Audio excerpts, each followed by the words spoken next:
Pour explorer les origines, il faut commencer par faire un peu d'étymologie. Il faut comprendre le sens des mots, à la manière d'un philologue comme Tolkien lui-même. Le mot fée est attesté en français depuis le début du XIIe siècle pour désigner un être imaginaire de forme féminine qui a le pouvoir d'influer sur la destinée des hommes. Venant du latin fata, déesse des destinées, le féminin de fatum, destinée, il est clair que le rapport entre fée et destinée est fondamental. On trouve aussi, dès le même siècle, le terme abstrait faerie ou faerie, plus tard en français féerie, qui signifie le pouvoir magique des fées ainsi que le monde enchanté où exerce ce pouvoir. C'est le second mot, féerie, qui passera en anglais au XIVe siècle, époque où la langue anglaise a beaucoup emprunté au vocabulaire français. D'abord avec le même sens de pouvoir magique et du monde surnaturel, puis avec un sens rétréci, limité à un seul individu, a fairy, équivalent anglais d'une fée. Plus tard, on trouve l'expression fairyland, le monde des fées, puis au XVIIe siècle, conte de fées en français et fairy tale en anglais. Et dans ces récits, les fées ne sont plus seulement féminines, car les êtres féeriques, terme plus général, sont également masculins. Au XXe siècle, Tolkien, dans son essai sur les contes de fées, rétablira en anglais le sens primitif de faerie, terme qui n'est pas limité à un seul individu, étant plutôt une abstraction pour le monde surnaturel et l'état d'enchantement. Ces êtres féeriques font peur aux hommes, car ils appartiennent à une autre espèce, voire à un autre niveau de réalité que nous avons du mal à comprendre, étranges, invisibles la plupart du temps. Ils sont doués de pouvoirs supérieurs qu'on appelle magie. Vu l'étrange pouvoir des fées et leur influence magique sur le destin des hommes, il n'est pas surprenant que ces créatures fassent peur depuis la nuit des temps. Les hommes ont aussi du mal à définir ces êtres surnaturels qui apparaissent dans le folklore de tous les peuples européens sous de nombreuses formes et de multiples noms. La ligne de démarcation est ténue entre elfes, nains, lutins, gobelins, brownies, kelpies, korrigans, kobolds, léprechauns, chilles, banshees, sirènes, etc. Je ne chercherai pas ici à les classer en catégories, mais si quelque chose les rassemble, c'est leur lien avec les éléments naturels, la terre et la mer, le monde rural pré-industriel. Je reviendrai plus loin sur le rapport des fées avec la nature. Mais si autre chose les réunit, c'est bien la peur de notre espèce devant l'inconnu ou l'incompréhensible qu'elle représente. Pour la rattacher à l'étymologie de fatum, fata, c'est aussi la peur du destin inéluctable que nous devons subir, ce qui revient dans le fond à notre crainte de la mort. Cette peur est très évidente dans le Seigneur des Anneaux, du moins chez les hommes envers les elfes. Ils sont peu nombreux, les hommes comme Aragorn et ses amis Dúnedain, ou encore les hobbits exceptionnels comme Bilbo et Frodo, qui sont à l'aise chez les elfes. La réaction de leurs comparses est plutôt méfiante, imaginant Galadriel comme une puissante sorcière. C'est ce qui explique la réaction étonnée d'Éomer de Rohan dans les deux tours, dans la scène où il découvre Aragorn, Legolas et Gimli pour la première fois. Stupéfait de voir les trois compagnons surgir de nulle part, comme par magie, au milieu des vastes steppes, il s'exclame « Avez-vous jailli de l'herbe? Comment avez-vous échappé à notre vue? Êtes-vous du peuple elfique ?» Elvish folk en anglais. Si les cavaliers de la marche se méfient des elfes, c'est bien parce que ces derniers appartiennent à une espèce différente des hommes, à qui ils apparaissent comme des êtres magiques, beaux mais dangereux.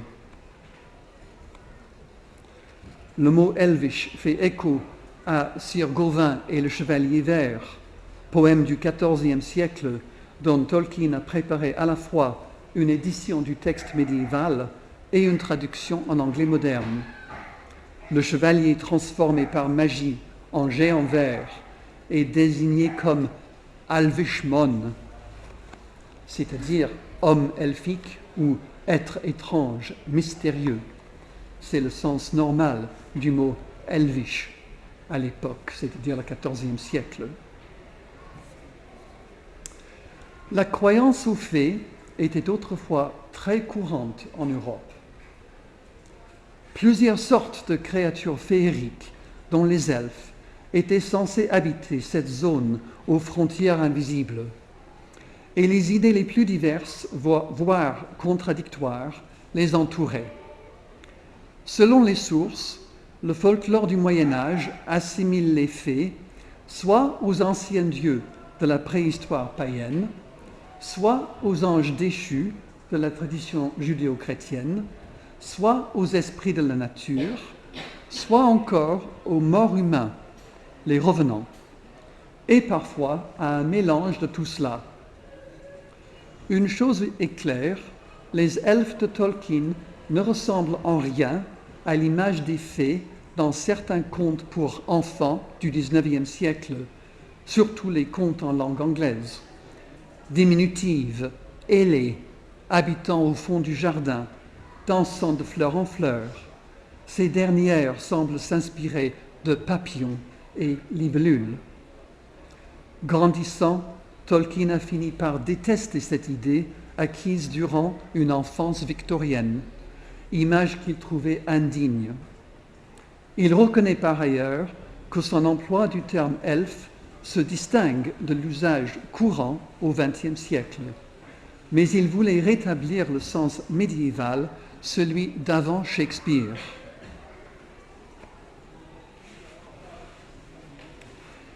Les elfes de Tolkien sont bien plus proches de la représentation des anciens dieux irlandais, les Tuatha Dé Danann, littéralement tribu de la déesse Dana ou Danu, celle qui est la mère des dieux de la mythologie celtique.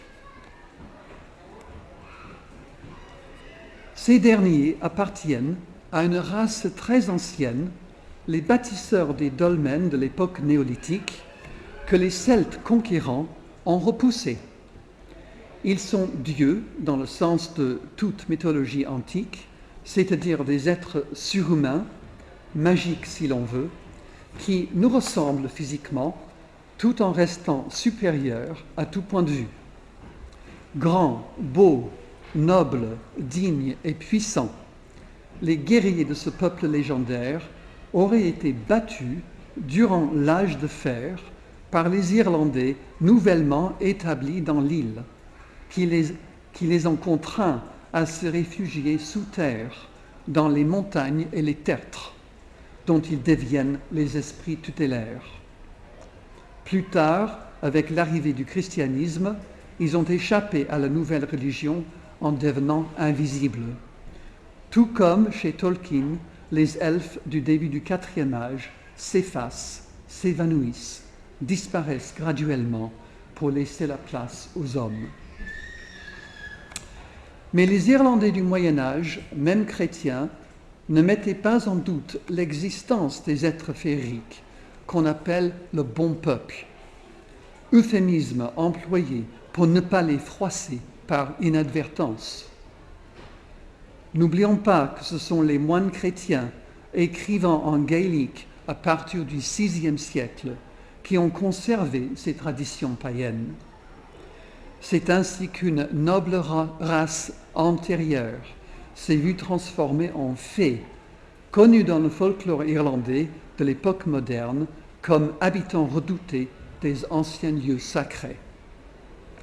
Ces tertres, sans doute des tombeaux néolithiques, se trouvent partout dans le paysage irlandais sans que personne n'ose les déranger.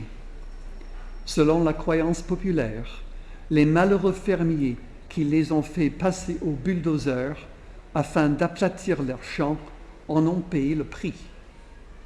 Pendant des siècles, la tradition rurale irlandaise percevait tout contretemps, allant d'une mauvaise récolte à la maladie humaine, en passant par le lait qui tourne ou le beurre qui ne prend pas, comme l'intervention maligne du petit peuple, invisible, qu'on aurait malencontreusement offensé.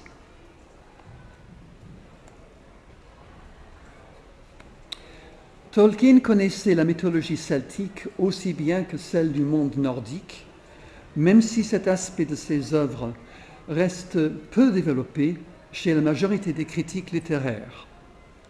Il paraît toutefois clair qu'il s'est inspiré des Tuatha Dé Danann pour développer certaines qualités de ces elfes, notamment la beauté, la noblesse, la poésie, le chant, la connaissance de la nature et des plantes, les secrets de la guérison et la maîtrise d'une technologie que les hommes ne sauront qualifier que par le terme de magie.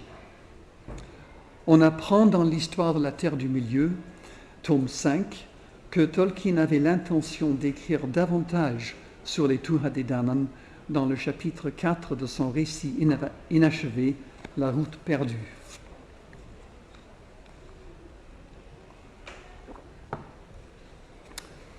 Les elfes sont technologiquement bien plus avancés que les autres peuples en Terre du Milieu, au point que certaines choses qui sont normales chez les aînés paraissent magiques aux autres. Quand Pippin, par exemple, demande si les manteaux elfiques qu'on offre aux compagnons en Lorien, fabriqués en un curieux tissu qui camoufle parfaitement le porteur, sont magiques, le chef des elfes lui répond laconiquement « Je ne sais pas ce que vous voulez dire par cela ». En fait, le porteur d'un tel manteau n'est pas invisible, mais camouflé, dissimulé dans la nature, à la manière d'un caméléon d'un degré supérieur. En dehors d'Aragorn, qui les connaît bien, mais il a aussi de lointains ancêtres elfiques, rares sont les personnages de Tolkien qui n'ont pas peur des elfes. Pour la fraternité de l'anneau, même pour Legolas, elfe lui-même, mais de la forêt noire, donc étranger en Lothlorien, franchir la rivière séparant le bois doré du pays qui l'entoure est une action dangereuse, pleine de risques. Pénétrer dans ce royaume mystérieux, c'est déjà en quelque sorte passer dans l'autre monde. Lothlorien est comme un îlot détaché des terres immortelles, maintenu en existence par le pouvoir de l'anneau porté par Galadriel. Pour certains des compagnons, c'est un présage de leur passage vers le paradis terrestre.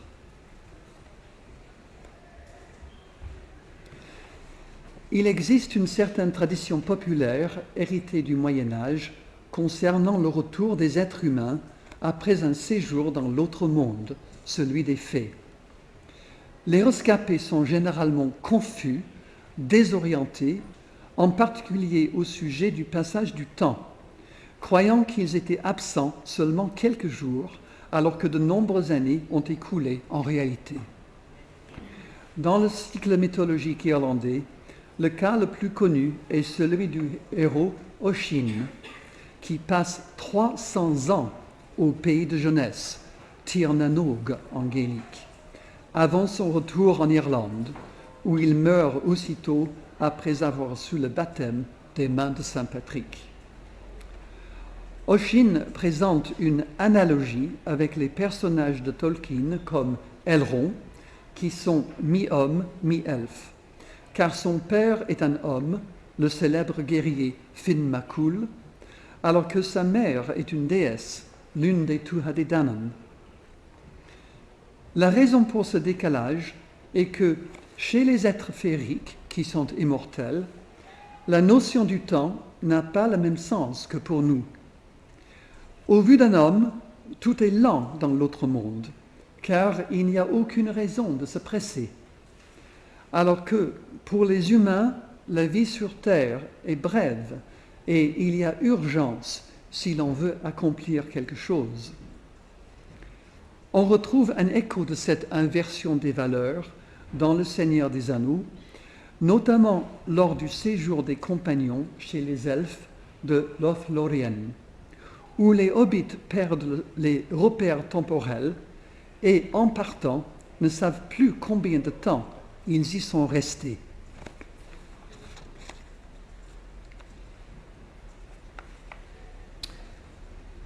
Maintenant, je voudrais faire un peu d'histoire, le savoir druidique et sa préservation en Irlande.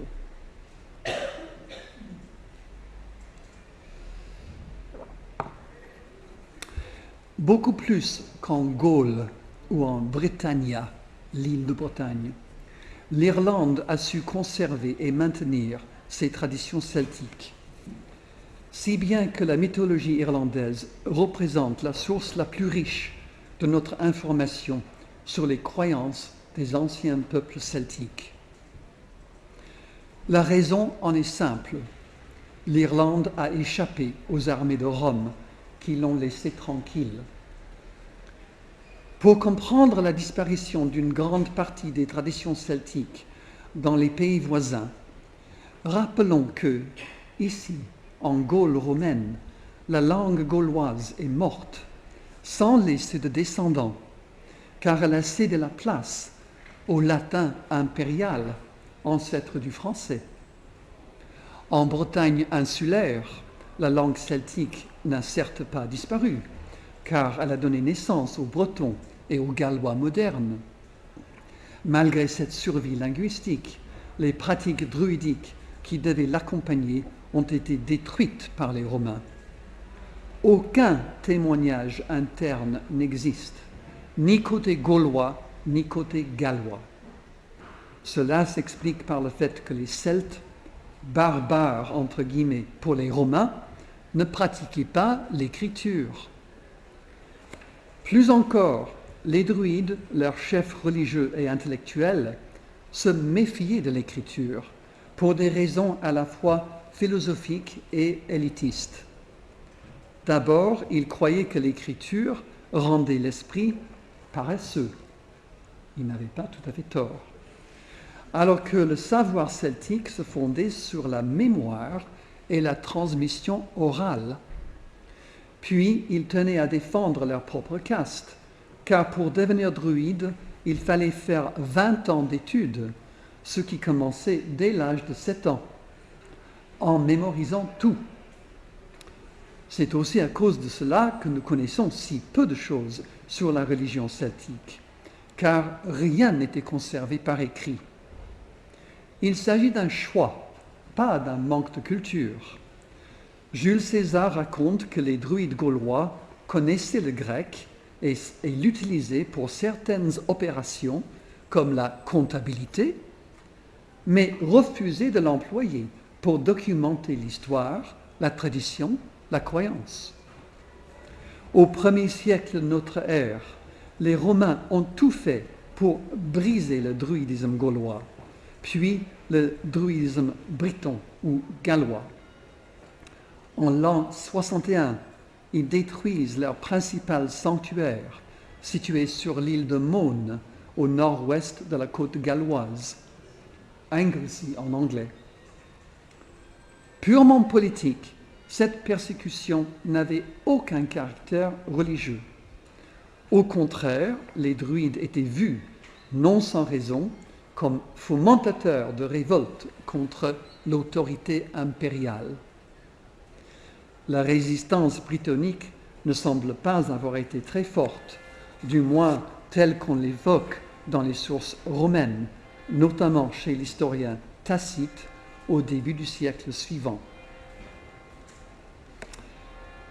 Grâce à son isolement, l'Irlande a maintenu vivante la civilisation celtique de l'âge de fer pendant plusieurs siècles après sa disparition ailleurs en Europe, où la culture romaine l'avait emportée.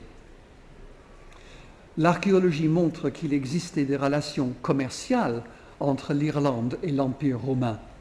Par exemple, la présence d'amphores romaines prouve que les Irlandais importaient le vin. Mais aucun document écrit ne peut nous éclairer à ce sujet.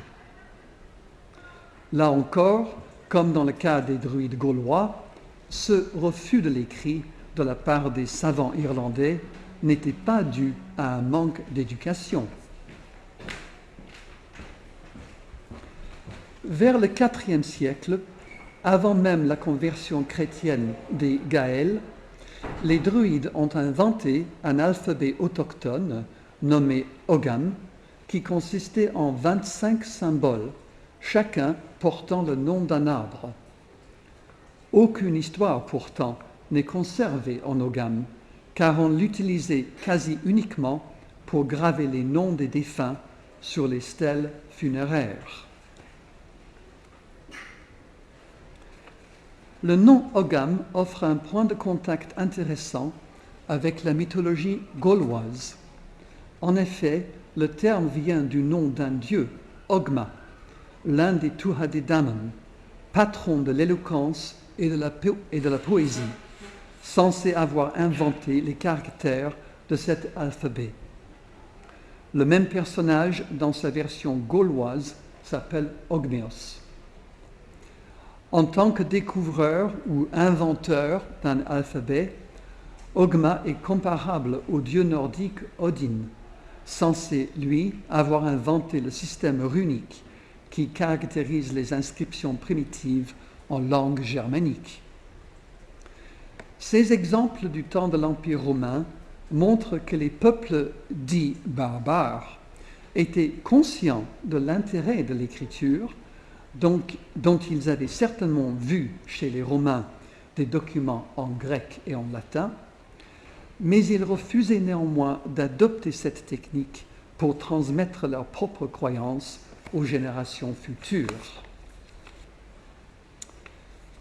Ce n'est qu'après la chute de l'Empire romain que les Irlandais se convertiront au christianisme, ce qui se passera au cours du Ve siècle. C'est donc par leur propre volonté que les habitants s'ouvrent à la culture romaine, celle apportée par les moines missionnaires, mais sans renier leurs racines celtiques. Ce qui étonne dans le cas de l'Irlande, c'est que la conversion n'a pas été marquée par l'étouffement de la mythologie celtique antérieure. Au contraire, les druides, devenus les premiers moines irlandais, ont conservé bien des traditions orales anciennes avant de les transmettre aux générations suivantes, qui les coucheront par écrit. De nombreux manuscrits datant du 7e au 12e siècle renferment l'histoire et la mythologie irlandaise. Pour cette raison, l'Irlande est la source incomparable de notre connaissance de la civilisation celtique, dont la Gaule romaine n'a conservé que de menues traces. L'un des manuscrits les plus célèbres s'appelle le Lebergabala, ou en irlandais moderne, Laurgawala, suite au changement phonétique. C'est pour ça qu'il y a deux prononciations possibles. Et le nom se traduit en Livre des invasions, qui raconte l'histoire mythique d'Irlande. Le texte existe en plusieurs versions, notamment dans le livre de Leinster, rédigé vers la fin du Xe siècle, que certains historiens, encore au XVIIe siècle, prenaient pour de l'argent comptant. On sait aujourd'hui qu'il s'agit de mythologie destinée à vanter les mérites des Gaëls, c'est-à-dire les Irlandais qui ont conquis l'île durant l'âge de fer. C'est à leur gloire d'avoir su dominer les précédents habitants de l'ère néolithique, dont une partie a été transformée en Tuhadedannen, les anciens dieux qui disparaissent sous terre.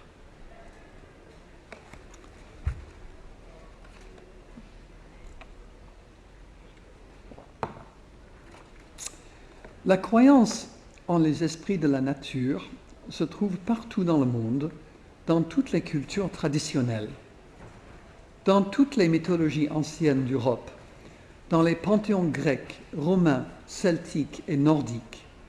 Il existe une multiplicité de dieux et déesses qui représentent les forces de la nature, les 4 éléments, terre, eau, air, feu, ou encore les esprits des bois et des forêts.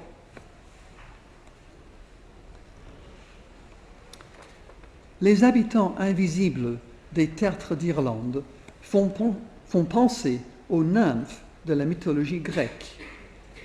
Les nymphes sont des esprits féminins qui personnifient certains objets naturels, arbres, fleuves et montagnes. Dans la tradition grecque, on appelait dryades les nymphes des arbres, naïades celles des sources, rivières et lacs, et oréades celles des montagnes.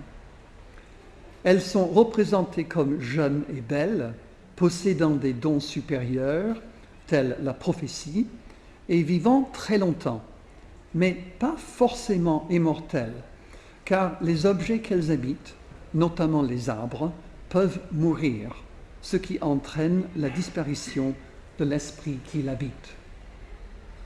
Les nymphes des arbres s'appellent aussi hamadryades, ce qui renforce l'identité entre l'arbre et son esprit, car hama signifie le même.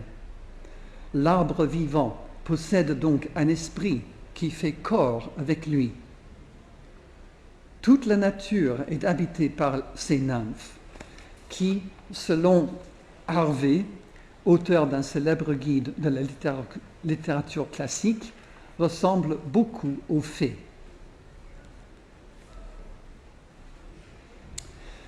L'étymologie du mot dryade est significative, car elle vient, en passant par le latin dryas, dryadis, du mot grec drus, arbre, en particulier le chêne. Le même vocable est probablement à l'origine de druide, pour désigner un membre de la caste sacerdotale des Celtes de Gaule, de l'île de Bretagne et d'Irlande. Le mot français est emprunté, on le trouve en 1213 dans un premier texte, au latin druida, prêtre gaulois, terme d'origine gauloise qui signifie très savant. Mais il aurait une origine grecque remontant à l'Antiquité. D'après un passage dans Pline l'Ancien, il est attaché au grec drus, chêne, en raison des pratiques religieuses de ses prêtres.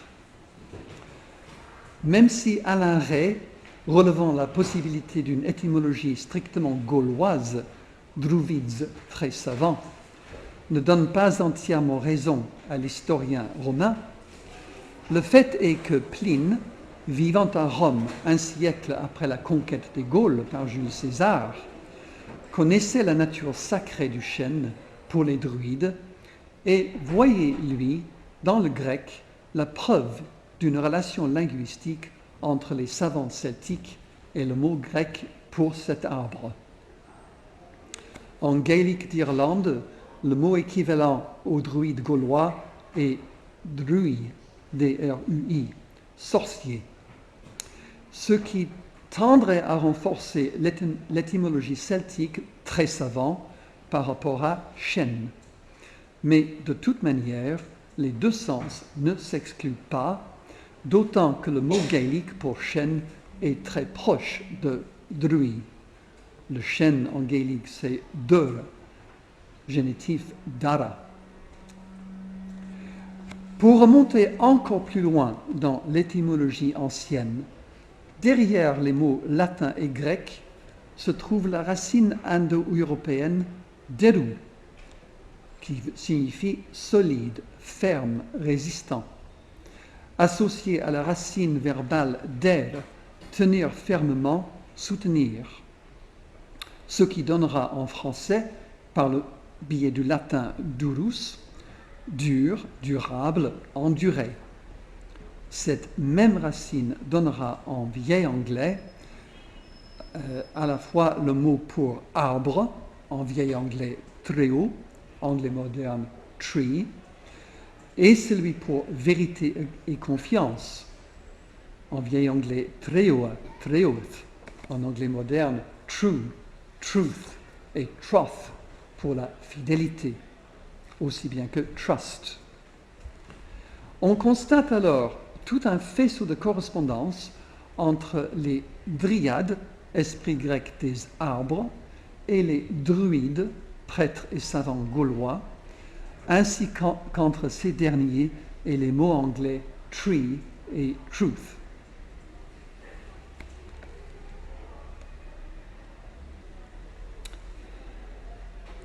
Si les romans de Tolkien réservent une place de choix aux arbres et aux forêts, des deux arbres de Valinor dans le Silmarillion à Fangorn dans Le Seigneur des Anneaux, en passant par la forêt obscure, Mirkwood ou Grand-Peur du Hobbit, son imagination atteint un sommet quand il crée les Ents, des arbres non seulement vivants, mais aussi ambulants et sensés.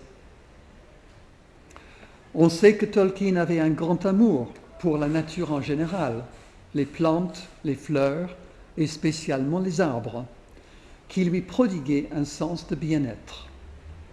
Dans un film tourné par la BBC en 1968, dont on a pu voir des extraits audiovisuels dans l'exposition récente à la BNF, il dit qu'il aime tellement les arbres qu'il voudrait les pénétrer et comprendre ce qu'ils ressentent. Il ne savait sans doute pas si bien dire, car les scientifiques peuvent actuellement le faire. Cette idée très ancienne reçoit confirmation scientifique de nos jours dans les travaux sur les forêts primaires où les arbres très connectés entre eux font preuve de sens sociaux.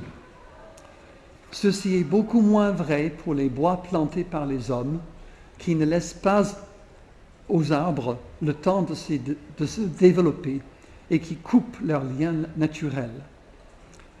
En France, le premier à œuvrer sur ce sujet était Jean-Marie Pelt, qui a montré les stratégies de reproduction et de survie des plantes.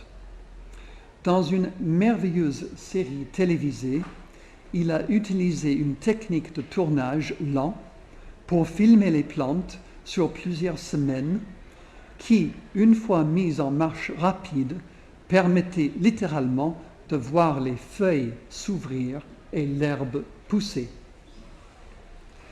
Mais les travaux récents de Peter Wohlleben, auteur de La vie secrète des arbres, ont un impact plus fort, car ils entrent en résonance avec le mouvement écologique qui conçoit la planète entière comme un être vivant. Peter Wohlleben est allemand, mais grâce à la traduction, ses livres sont désormais très connus en Europe et dans le monde. Dans la même mouvance, deux autres Allemands ont réalisé un film intitulé « Le murmure de la forêt », visualisant les relations entre les arbres, documentaire présenté sur Arte en janvier dernier par le photographe écologiste Yann Arthus-Bertrand. Selon ce dernier, les arbres échangent des informations dans un langage que les scientifiques commencent tout juste à déchiffrer. Et si c'était ça, l'origine de la croyance en les fées? Nos ancêtres qui vivaient à l'ère pré-scientifique sentaient bien qu'il y avait quelque chose de vivant autour d'eux, quelque chose d'invisible, qui ne se mouvait pas comme les animaux qui courent ou qui crient, mais une autre forme de vie communicative. C'est ce que Peter Wolleben nomme l'Internet des arbres, un réseau qui passe par les racines et les champignons souterrains. Si la forêt ne court pas, elle se déplace toute seule, année après année, et les arbres vivent comme des êtres sociaux, formant des relations entre eux. Ces êtres crient vraiment, criant de soif, en émettant des ultrasons que les oreilles humaines ne captent pas, mais qui ont été enregistrés. C'est leur langage, d'où le titre du film, Le murmure de la forêt.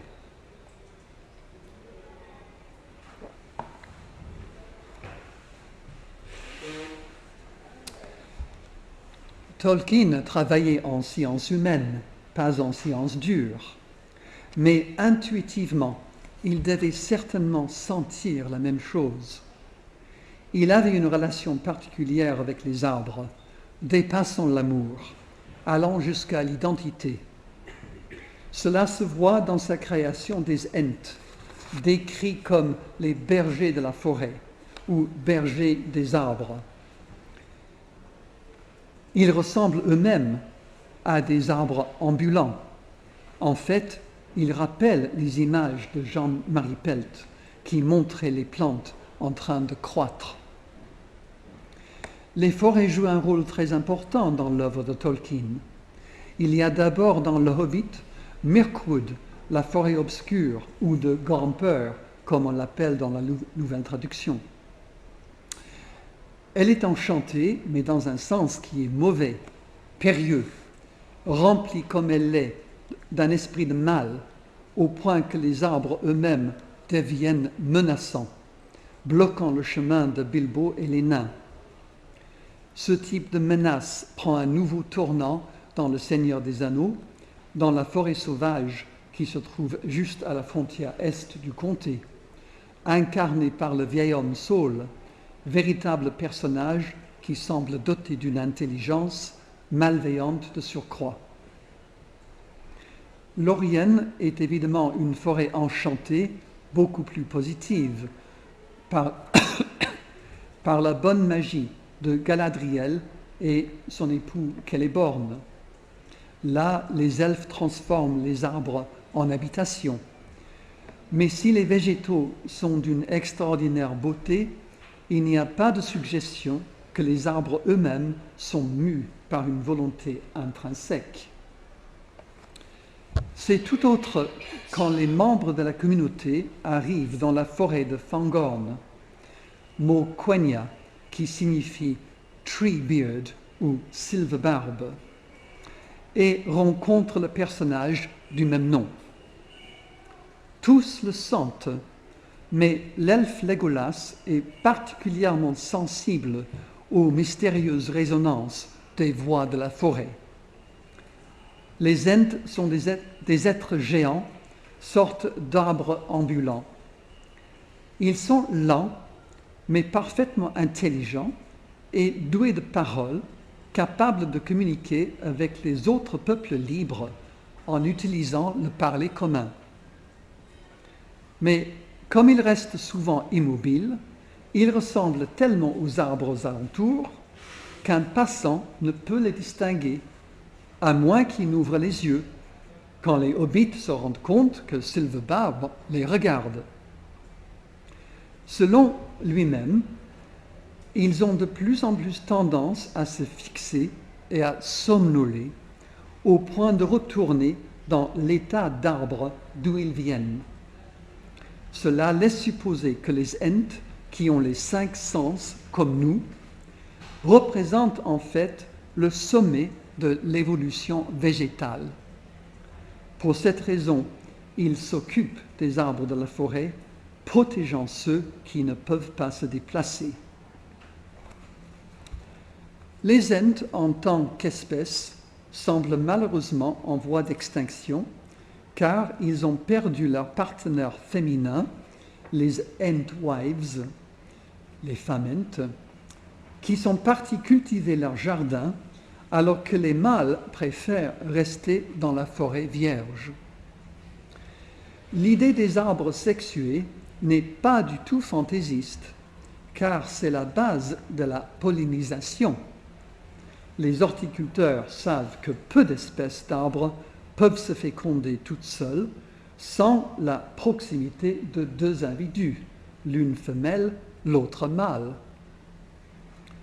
Une autre catégorie d'arbres ambulants en terre du milieu s'appelle les huornes, mot peut-être sindarin dont Tolkien ne nous a pas livré le sens, sorte de sous-espèce sauvage des ents qui seuls les comprennent. Les huornes bougent encore moins que les ents, mais peuvent être mobilisés en cas de nécessité, notamment lors d'une crise ou d'une attaque ennemie. Dangereux et hostiles, particulièrement envers les orques qu'ils détestent, les huornes en groupe s'entourent d'un brouillard obscur qui les rend difficiles à voir et très périlleux à pénétrer. Certains d'entre eux, selon Sylvebarbe, ont un cœur mauvais, un peu comme de vrais arbres pourris qui deviennent dangereux car ils risquent de tomber.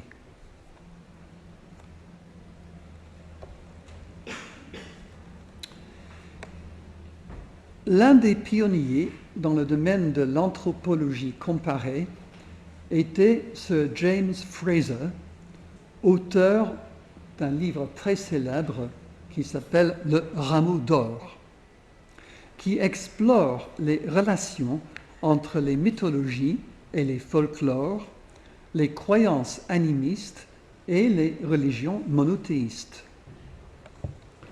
Pour élargir la perspective en dehors de l'Europe pour un instant, on peut mentionner le Shinto ou shintoïsme, religion traditionnelle du Japon, dont on voit les temples partout dans le pays.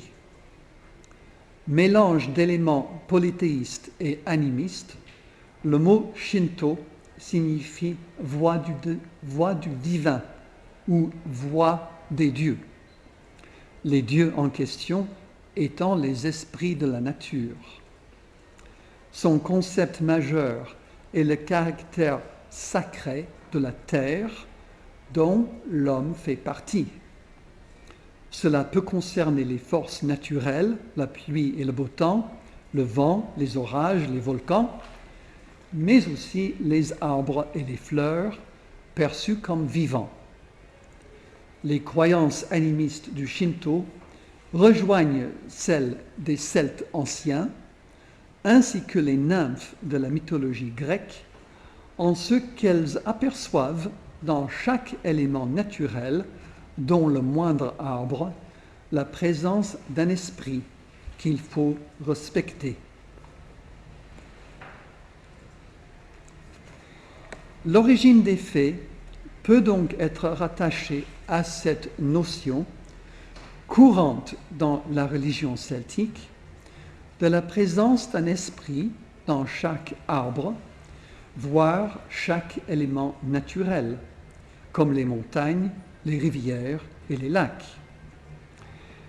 Nos ancêtres sentaient instinctivement qu'ils étaient entourés de vie, vie au pluriel, et pas seulement humaine.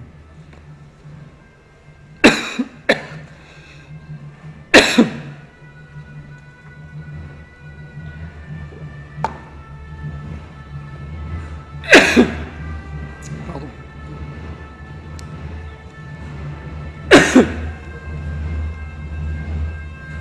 Là, j'ai de la concurrence. Dis donc.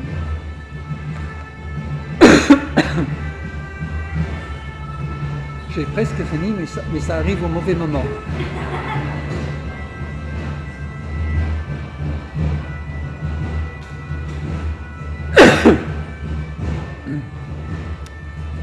Les vies donc au pluriel, mais pas seulement humaines, existant sous différentes formes, animales, végétales et minérales, parfois invisibles. Avec la notion moderne de Gaïa, la terre-mère vivante, l'écologie est en train de leur donner raison. Et en un sens, la science actuelle le confirme.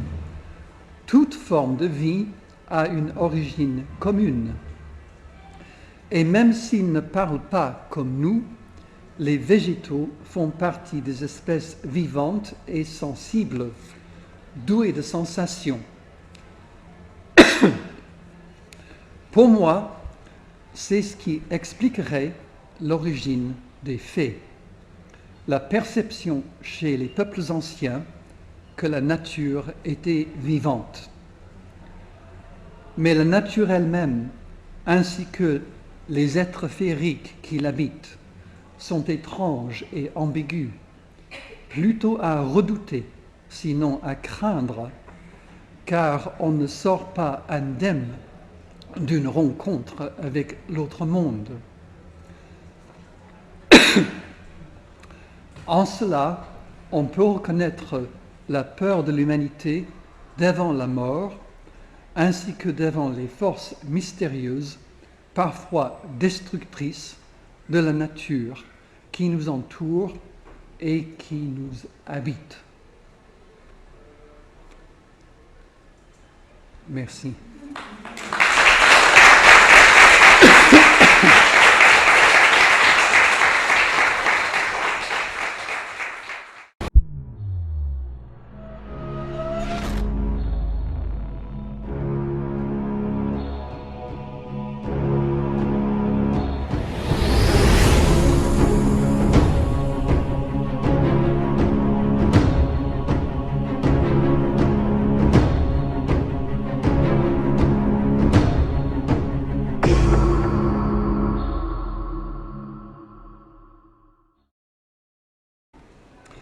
Pour explorer les origines,